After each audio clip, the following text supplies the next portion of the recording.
Tere jälle, loomevõpsiku sõbrad, toetajad, nugilised. Märkamatult on juuni läbi saanud ja aeg oleks otsa vaadata oma kirjatöö tundidele.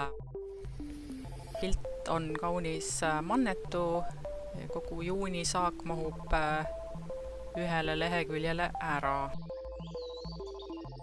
Võrdleme siis maiga, kus mul õnnestus kirjutada üsna regulaarselt, kuigi oli palju tegemist. Ma arvan, et osaliselt see õnnestumine tuligi juuni arvelt. Peale selle mõned muud faktorid. Näiteks mais ma töötasin pingsalt Ussikuninga jutu kallal ja tegelikult sain selle kuu lõpuks peaaegu valmis ja ma töötasin tähtaeg silma ees. Nüüd juunis ma tegin mõned täiendused ja see jutt ilmus juuni reaktoris.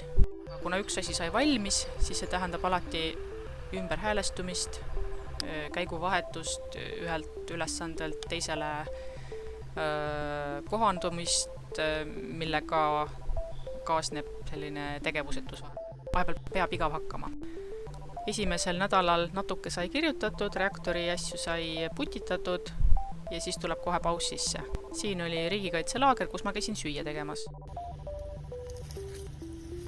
Kui nüüd jätta välja jutu kallal nokitsemine, pärast laagrit oli mõni aeg toibumist ja tegevusetust.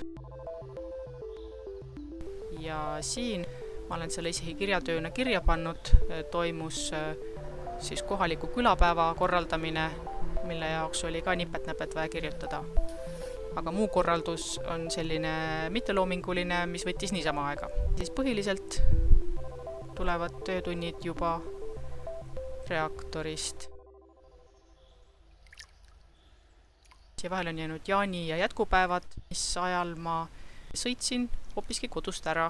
Sõiduajal aga mitte ei kirjutanud, vaid hoopis lugesin, sellepärast et eestkon läheneb, tarvis on stalkerit hääletada ja mina siiski ikka loen neid asju, mida ma hääletan. Ja veel, siin sellesama toibumis- ja tegevusetuspäevade ajal ma võtsin ka aega natukene puhata ja mängida ja üle hulga aja võtsin ette ühe stalkeri mängu, nimelt Anomaly Gamma. Ma salvestan seda, kui see inglise keeles, seda on võimalik vaadata minu salajaselt mikrokanalilt, kui niisugune huvi peaks olema ja sellel ei ole kirjutamisega mitte midagi pistmist, aga see teeb niisama rõõmu.